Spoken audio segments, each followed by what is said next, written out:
Bismillahirrahmanirrahim. Расымен де барлық мақтау Аллах Тағалаға тән.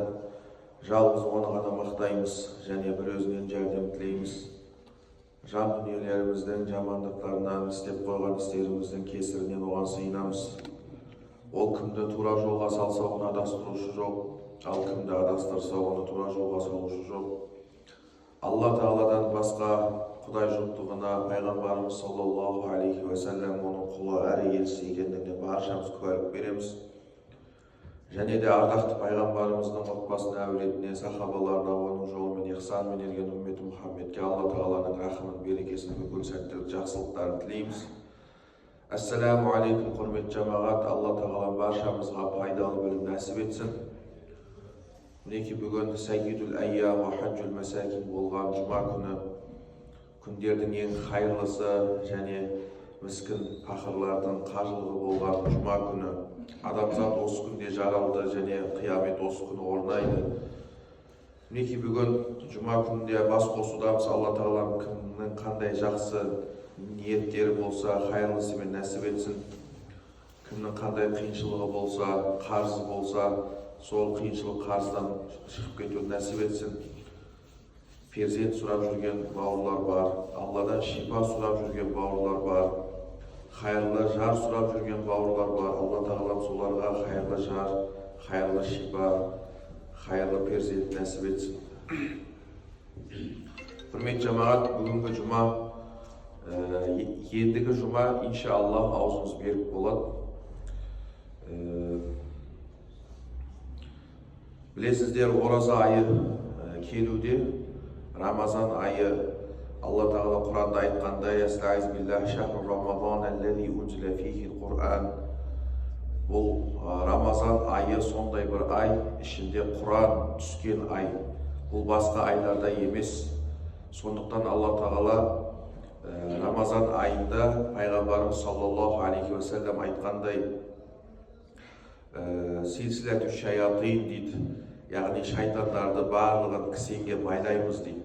Шынжырға байлаймыз, шынжырға байланады шайтандар.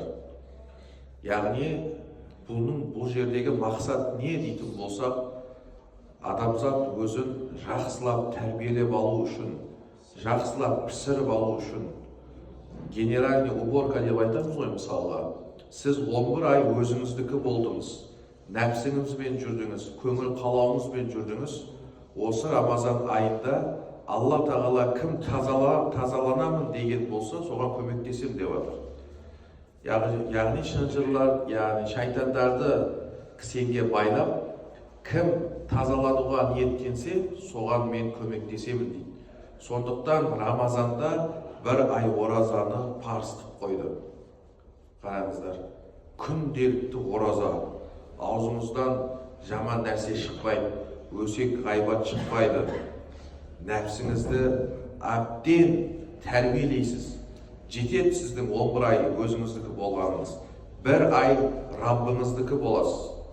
Міне, осы бір айда кімде-кім тазаланып шығатын болса, дейді пайғамбарымыз, мән саума Рамазана иманан, кімде-кім осы Рамазан оразасын иманды күйде тұтып берсе, яғни барлық оразаны бұзатын нәрселерден аулақ. Тек қана осы ма? Жоқ. Оразаның сауабын кеткізетін нәрселерден де аулақ. Оған не кіреді? Ғайбат айту, өсек айту, өтірік айту, соған ұқсас нәрселер. Тіпті жүрегіңізге де жаман ойлардан сақтанасыз.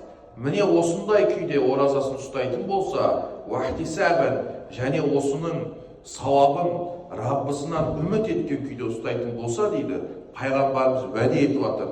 Ғуфира лаху ма тақаддама мин замбихи дейді. Өткен күнәлары кешірілді дейді, қараңыздар. Кім бере алады осындай сыйды?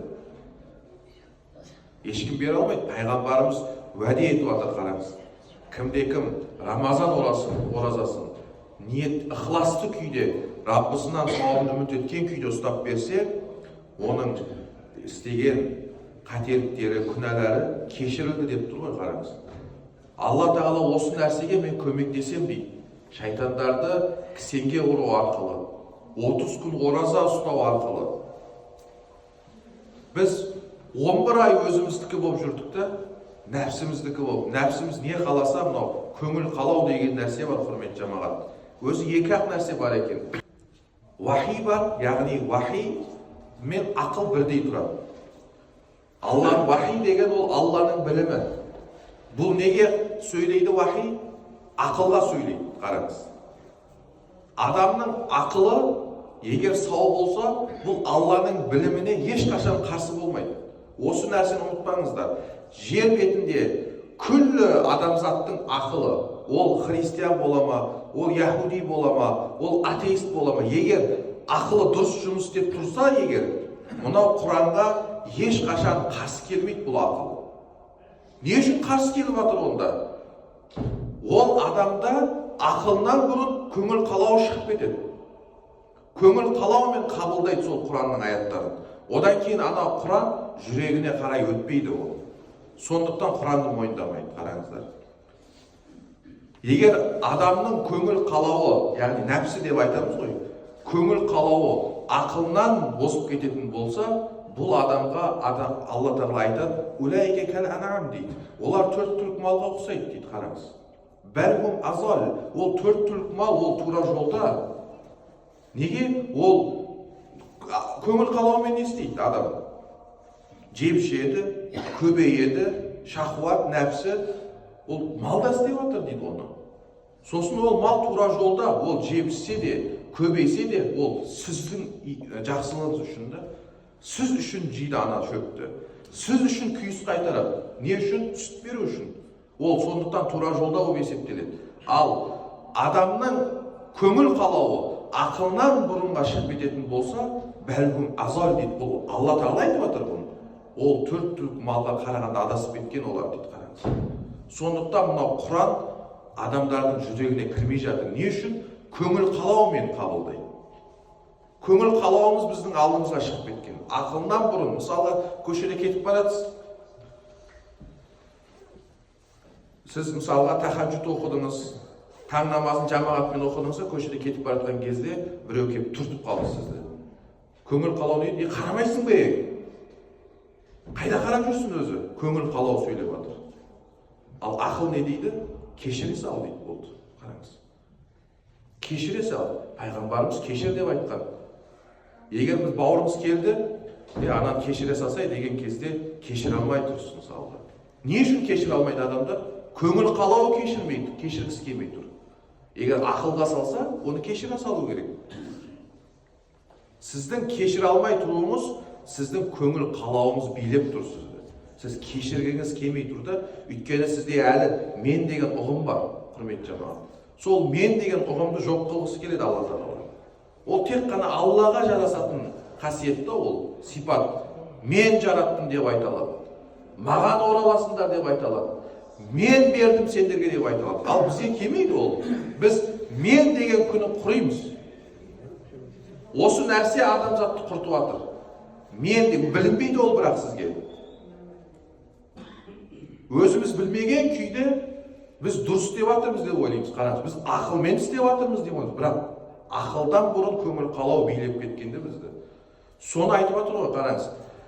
Осы бір айда генеральный уборка, шайтандарды кісенге ұрамын, кім тазаланамын десе, қараңыздар. Осы бір айда өзінің нәпсісін тәрбиелесін деп жатыр ғой. Шайтан жоқ, тек қана нәпсімен біргесіз.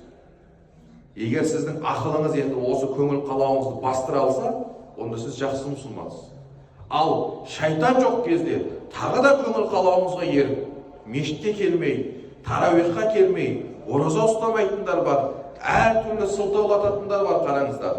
Осындай нәрсе тағы да сізді билеп тұрса, онда ешкім ренжімесін, сіз көңіл қалауыңыздың құлысыз деген сөз. Сізді көңіл қалауыңыз билеп кеткен. Басқа диагнозка жоқ. Басқа диагноз жоқ бұған. Сондықтан, құрметті жамағат, мынау Құран бұл адамның ақылына түскен. Сондықтан Құранда көп аяттарда айтады. Улайка улул ва ма ятазаккару илля улул албаб дейді, қараңыз. Тек ақыл иелері ғана түсінеді дейді бұл Құран аяттары. Не үшін олай деп жатыр? Барлығымызда ақыл жоқ па? Бар ақыл, бірақ көңіл қалау билеп тұрғаннан кейін бұл аяттардың түсінуімізге, осы аяттарды түсінуімізге кедергі болар екен осы көңіл қалау деген нәрсе. Міне осы Рамазанда Құран түсті, осыған байланысты біраз аяттарды тәпсірлейік. Әстағфируллах, Сад сүресі мысалға. Сад деп бастайды Құранда. Сад деген бұл әріп. Әшейін бір әріп. Қандай ерекшелігі бар бұның? Бұның мағынасын ешкім білмейді. Алла Тағала Али Имран сүресінде өзі айтқандай, وَمَا يَعْلَمُ تَأْوِيلَهُ إِلَّا اللَّهُ. Бұның мағынасын Алладан басқа ешкім білмейді. Қараңыз. فَأَمَّا الَّذِينَ فِي قُلُوبِهِمْ زَيْغٌ. Ал ана жүректерінде кірі болғанда осындай аяттардың артына түсер екен. Не қалап тұр Раббымыз бұл жерде? Не айтқысы келіп тұр? Не бұл деген сияқты осының артына түсет дейді. Алла Тағала өзі айтып отыр. وَالرَّاسِخُونَ فِي الْعِلْمِ يَقُولُونَ آمَنَّا كُلٌّ مِنْ عِنْدِ رَبِّنَا. Ал ілімде терең жаңағындай ғалым болғандар, бұлардың яғни мағынасын Алладан басқа ешкім білмейді. Біз бұған иман келтірдік деп қоя салар екен. Енді қараңыз, Сад деп айтты Раббымыз. Сад сүре бір әріп Сад. Бір әріп. Бұл жай ғана әріп емес бұл. Бұл әліппедегі әріп емес. Сіз бұл әріпті оқитын болсаңыз, сізге 10 сауап жазылады. Сондай әріп бұл. Мысалға, адам Құран әліппесін үйренейін деп жатыр. Әліппені ашты. Әлиф, бә, тә, тә, жим, ха, ха деп оқыды. Бұған сауап жоқ. Ал мына жердегі бір әріпті оқитын болса, оған сауап жазылады. Сад деді, 10 сауап жазылады. Қараңыз, бұл сондай әріпті, жай ғана әріп емес бұл. Екіншісі қараңыз, уәл Құр'ани, Раббымыз айтып отыр, Құранмен ант етемін. Құранға серт. Құранмен ант етемін. Зикри дейді. Зікір иесі болған. Зікір иесі болған Құранмен ант етіп отыр. Яғни бұл Құран не иесі екен? Зікір иесі. Бұның мағынасы Адам алейхиссаламдан бастап, Адам атадан бастап, қияметке дейін бүкіл болған нәрселерді сізге зікір ретінде айтып тұрады. Бұл Құранның сізге мешітке келгенде айтатыны бар, мешіттен шыққанда айтатыны бар, сауда істеп жатқанда айтатыны бар, жолда кетіп баратқанда айтатыны бар, сапарда айтатыны бар, ұйықтайын деп жатқанда айтатыны бар, оянған кезіңізде айтайын деп, тіпті үйіңізде бала-шаға, отбасы, әке-шешемен қарым-қатынас, көршіңізбен қарым-қатынас, барлық жерде сізге айтатыны бар екен. Сондықтан зікір иесі болған Құранмен ант етейін деп жатыр Алла Тағала. Қараңыз. Зікір иесі. Зікірге тола болған Құранмен ант етемін деп жатыр Алла Тағала. Серт осы зікірге тола болған Құран. Басқа аяттар да бар, қара. Қаф деген сүре бар. Ол жерде де қаф деген бір әріп, уәл Құр'ани, Құранмен ант етемін. Әл-Мәжид өте дәрежелі болған. Құранның дәрежесі өте биік. Ол жай ғана кітап емес, ол Раббымыздың құзырынан келген кітап. Құранның дәрежесінің қасында мына жер бетіндегі бүкіл кітаптар түк емес. Раббымыздың құзырынан түскен кітап. Міне осы Рамазан айында түскен кітап. Ясин сүресі мысалға. Ясин, ол жерде екі әріп бар. Ясин. Уәл Құр'ани, Құранмен ант етейін. Әл-Хаким, дана болған, қараңыз. Данагөй Құранмен ант етемін деп жатыр Алла Тағала. Дана деген сөз бұл әр нәрсені өз орнында сөйлейді. Мысалға біреулер айтады, неге осы жердің домалағы жайында, неге осы жердің тегістігі жайында, басқа бір астрономия ғылымдары жайында Құранда жазылмаған, немесе бір басқа химиялық бір нәрселер, ол Құран дана, ол әр нәрсені айта бермейді сізге. Бұл Құран астрономия кітабы емес сізге. Бұл Құран химия, физика кітабы емес. Бұл әр нәрсені айтқанда өз орнында түсіндіреді. Бұл Құран адамның ақылына түскен. Бұл адамзаттың дүниеде және ақыреттегі пайдасы үшін түскен кітап. Ол жердің домалақ тегіс екенін білгенде сізге не пайда? Ақыретіңізге бір пайдасы бар ма оның? Жоқ, әлбетте. Не істейсіз оны үйренгенде? Сондықтан бұл Құран адамзаттың пайдасы үшін адамның ақылына түскен құрметті жан. Сондықтан Алла Тағала данагөй Құранмен ант етейін деп отыр. Дана болған Құранмен ант етейін. Дәрежелі болған Құранмен ант етейін. Мына жерде міне зікірге тола болған, зікір иесі болған Құранмен ант етейін деп отыр. Міне осындай Құран пайғамбарға түсіп жатыр. Ал енді кәпірлерге келетін болсақ дейді, бәлилләзина кафару фи иззатин ва шиқақ дейді, қараңыз Алла Тағала. Ал енді кәпірлерге келетін болсақ, бұлар өздерін ғиззат тұтуда дейді. Жаңағындай жеңілгісі келмей, Құранның қасында мойсұнғысы келмей, қызбалыққа салынып, құтырып жүр дейді кәпірлер. Ақиқатта мұны, ақиқат құрметті жаман. Бұл ақиқат келген кезде жалғанды жойып жіберер екен. Ал енді кәпірлердікі олар жалған. Олар соны өздері жеңілгісі келмей, Құранға бойсұнғысы келмей, қызбалыққа салынып құтырып жүр дейді. Қандай мағына ғибрат бар бұл жерде? Егер де сіз Құранның аяттар оқылған кезде оны тыңдағыңыз келмей, жаңағындай көңіл қалауыңыз билеп, өзім білемін не шаруаң бар менде, ертең өзім жауап беремін деп айтатын болсаңыз, онда сіз де мына сипаттарға кірдіңіз деген сөз. Қызбалыққа салынып құтырып жүрсіз деген сөз. Құтыру.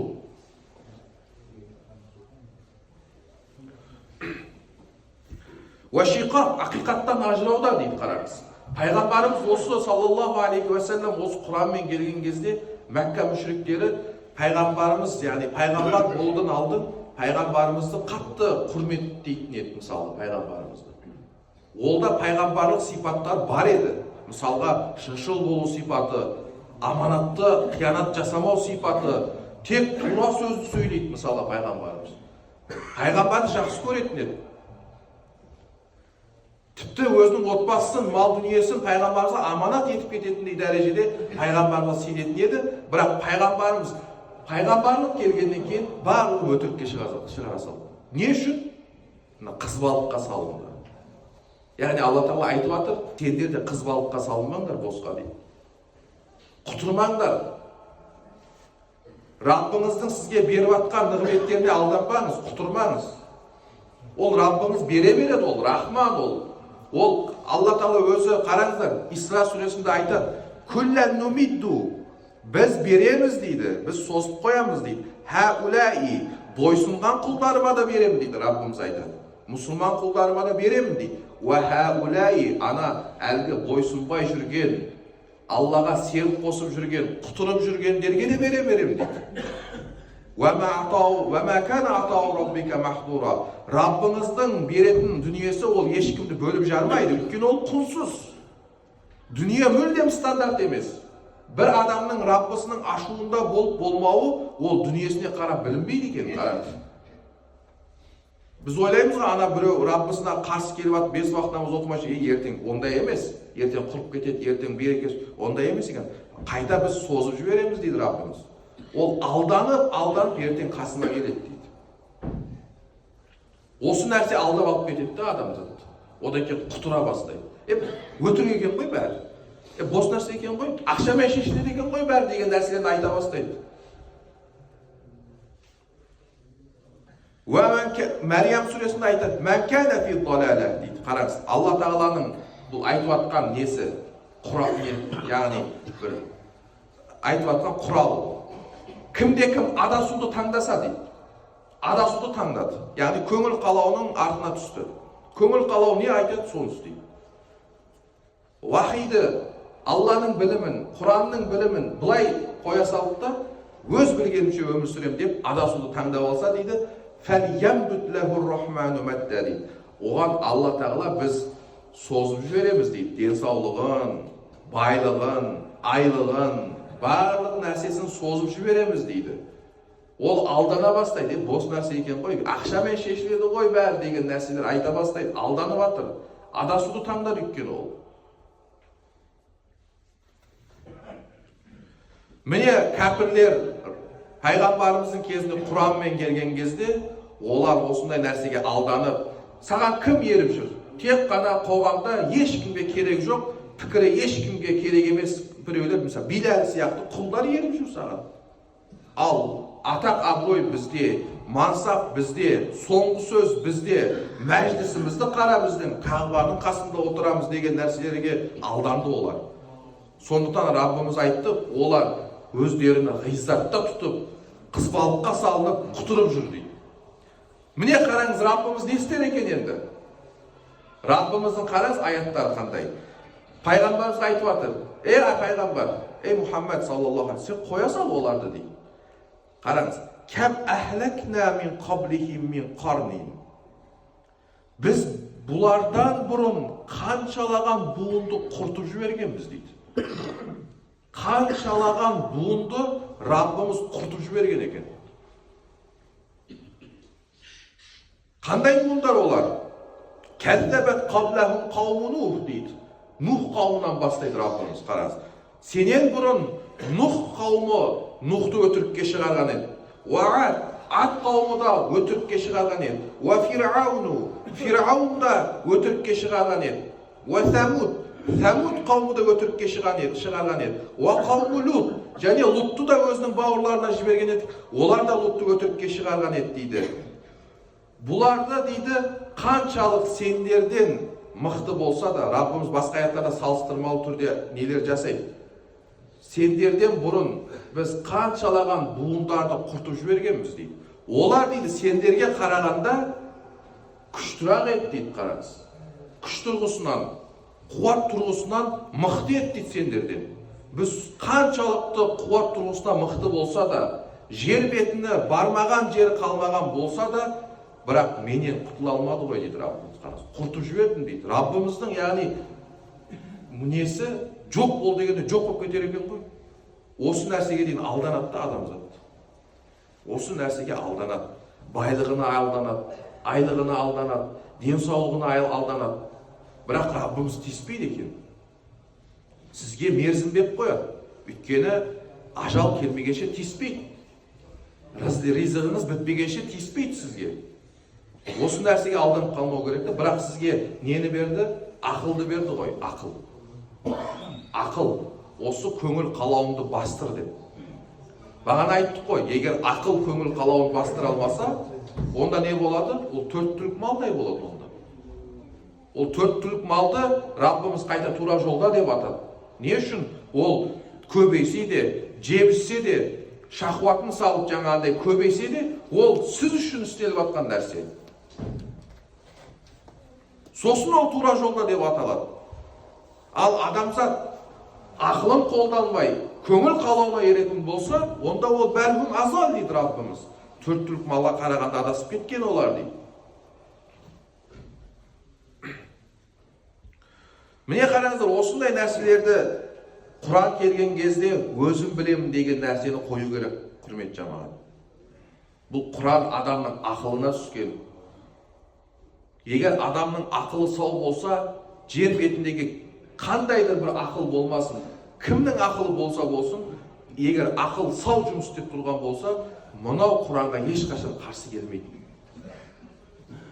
Не үшін қарсы келіп жатыр адамдар? Ол көңіл қалауы билеп тұрғаннан кейін қарсы келіп жатыр. Көңіл қалауы алға шығып кеткен, мысалы, көп адамдарда. Осыдан қарсы Құран кірмейді оған. Басқа бір аятта айтқандай, وَنُنَزِّلُ مِنَ الْقُرْآنِ مَا هُوَ شِفَاءٌ وَرَحْمَةٌ дейді. Біз Құранды шипа ретінде түсірдік дейді. Қараңыз, сізге шипа болар екен. Сізді емдеп береді бұл Құран. Құран айтады, сіздің бетіңізге айтады, сені емдеу керек. Сен ауырып жүрсің дейді. Сен бағана өсек айтып қойдың. Осы нәрсеңді емдеу керек дейді. Сен бағана ғайбат айттың. Осы нәрсеңді емдеу керек. Сен біреудің артынан жаңағындай фитна жасап жүрсің. Фитнаны қою керек. Саудаңда біреуге әділетсіздік жасап жүрсің. Өтірік айтып жүрсің саудаңда. Пробекті айналдырып жатсың артқа. Осы нәрселерді қою керек. Қараңыз, емдеп береді сізді. Ешкім олай емдей алмайды.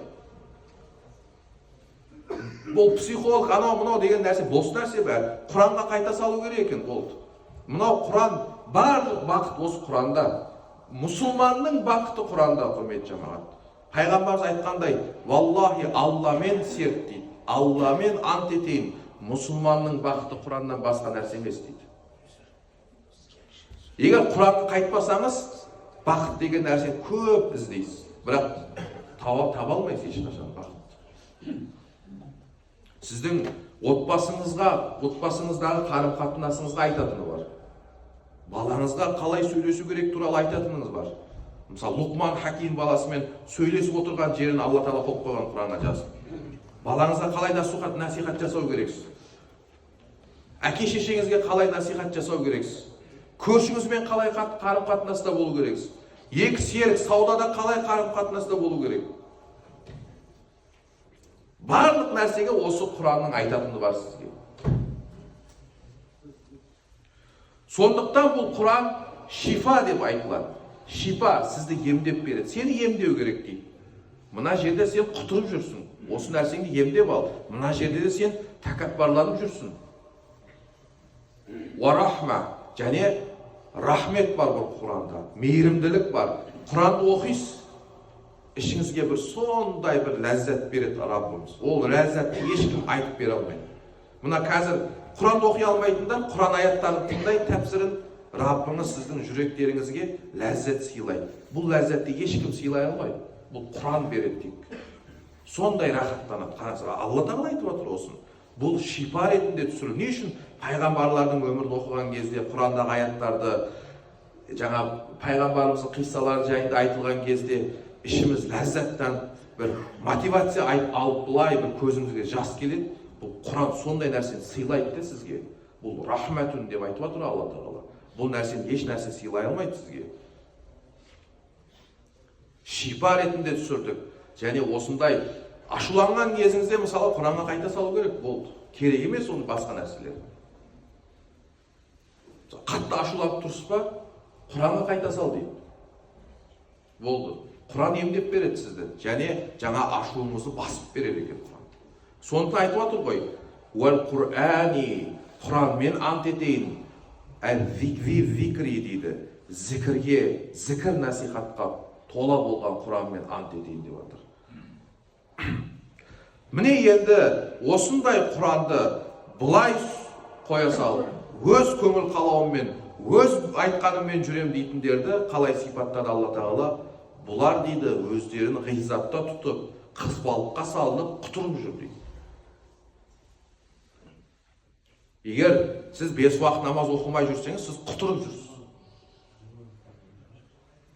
Раббымыздың басқа айтқан тыйымдарыны жаңағындай шайнап жүрген болсаңыз, сіз құтырып жүрсіз. Сіз алданып жүрсіз әшейін былай айтқанда. Осы нәрсені аулақ болу керек, құрметті жамағат. Міне осы Құран, пайғамбарымыздың хадисін айтайын. Қараңыздар, енді осы Рамазан айында Құран түскені болғандықтан осы Құран жайында айтып өтейін. Пайғамбарымыз саллаллаху алейхи уассалам айтады. Сіздің мысалға өзіңіздің істейтін зікірлеріңіз бар. Дұғаларыңыз бар, дұрыс па? Өзіңіздің дұғаларыңыз бар, зікірлеріңіз бар. Соны пайғамбарымыз айтып отыр. Мән шағалахул Құр'ана ан зикри ва мәсәләти. Кім дейді? Өзінің істеп жүрген зікірін және дұғасын орнына осы Құранмен шұғылданып кетсе дейді. Сіздің дұға жасайтын бір уақытыңыз бар еді, оны қойдыңыздаған сіз Құранмен шұғылданып кеттіңіз. Құран оқып бастадыңыз. Немесе оның тәпсірлерін Құранмен шұғылданып отырсыз. Не болар екен олай кезде? Раббымыз Алла Тағала айтады. Алтайтуху, мен оған беремін дейді. Мен оған беремін. Сұрап отырған нәрсесінен де жақсырақ нәрсесін беремін дейді Алла Тағала. Яғни Раббымыз біледі сіздің не сұрайын деп жатқаныңызды. Кім осы дұғаны жасамай жатып, жаңа зікірді жасамай жатып, орнына Құранмен шұғылданып кетсе, Алла Тағала оның сұрайын деп жатқан нәрсесінен де жақсырақ нәрсені беремін деп тұр. Міне Құранның дәрежесі. Сондықтан зікірлердің ең абзалы не екен? Ол Құран. Құраннан артық зікір жоқ, құрметті жамағат. Құраннан артық зікір жоқ. Міне осы Құран түскен кезде Абу Талиб пайғамбарымыздың ағасы, яғни ағаларынан бірі, осыған келіп айтты. Осы анау ініңді тиіп алшы, Құран насихаттан тоқтатсын. Біз оған қалаған нәрсесін берейік деді. Абу Талиб пайғамбарымызды шақырып алды өзінің үйіне.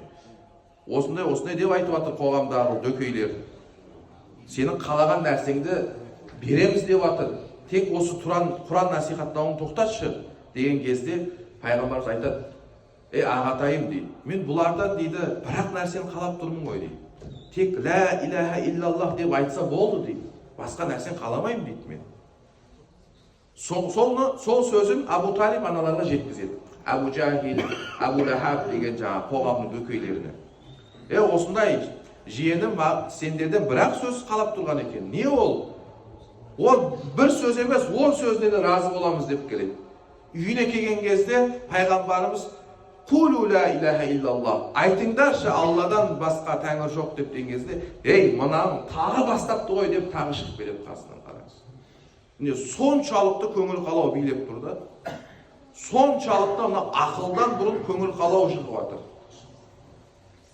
Сол шығып барат кезде мына нәрсені айтады ғой: «Уанталақал малау минхум». Олардың ішіндегі ақсүйек дөкейлері шығып келе жатып мына нәрсені айтты дейді: «Анимшу, тарқалыңдар мына жерден, бара беріңдер бол. Васбиру аля алихатикум». Өздерің құдайларыңа сабыр етіңдер. Мынау «Инна хада ла шайу юрат». Мынау Мұхаммед деген бір басқа бір планды қарастырып жатыр, бір жоспар қарастырып жатыр. Бұған тыңдамаңдар, өздердің құдайларыңа сабыр етіңдер деп осы нәрселерге дейін айтқан. Міне қыз балып құтылудың дәрежесі. Сондықтан құрмет жамағат, мынау Құранды кімде-кім оқи алмайтын болса, оқуды үйренсін құрмет жамағат. Кішкене уақыттарыңызды алам. Мынау Құранды білмегендер оқып үйренсін. Мына қараңыз. Исбир аляма яқулун дейді. Мынау Алла Тағала Құрандағы Дауд алейхиссалам, Сулейман алейхиссаламды айтып жатқан кезде былай деп айтады, қараңыздар. Зәл әйди дейді. Олар қол иелері болған дейді. Қол иелері. Не үшін былай деп жатыр? Барлығымызда екі қолымыз бар ғой. Не үшін мысалы пайғамбарларды, мысалға мына жерде Дәуітті айтып жатқан кезде бұлар қол иелері деп айтқан? Өйткені бұлардың қолды қайратты, ешқандай бір амалды істеген кезде қайтып жібермейді. Мынау мұстахаб болсын, мынау парыз болсын, уәжіп болсын, сүндет болсын, мұстахаб болсын, әдет болсын, Алла Тағала ұнаған амалды ұстай ма, қайтып жібермейді бұл. Бұны өмір бақи істеп өтеді. Сондықтан бұларды қол иелері деп атаған Раббымыз. Ал біздің бізде де қол бар, бірақ біз қол иесі емеспіз. Не үшін? Өйткені біз Рамазанда мешітке келеміз да, Рамазаннан кейін мешітте ешкім жоқ. Қол иесі емеспіз біз. Құран оқып үйрену керек жаңағындай деп жүреміз да, бірақ қашан бастайтынымызды білмейміз. Ол жүре береміз бұл. 1 жыл, 2 жыл өтіп кеткен, 5 жыл өтіп кеткен, біреу 50-ге келген тіпті.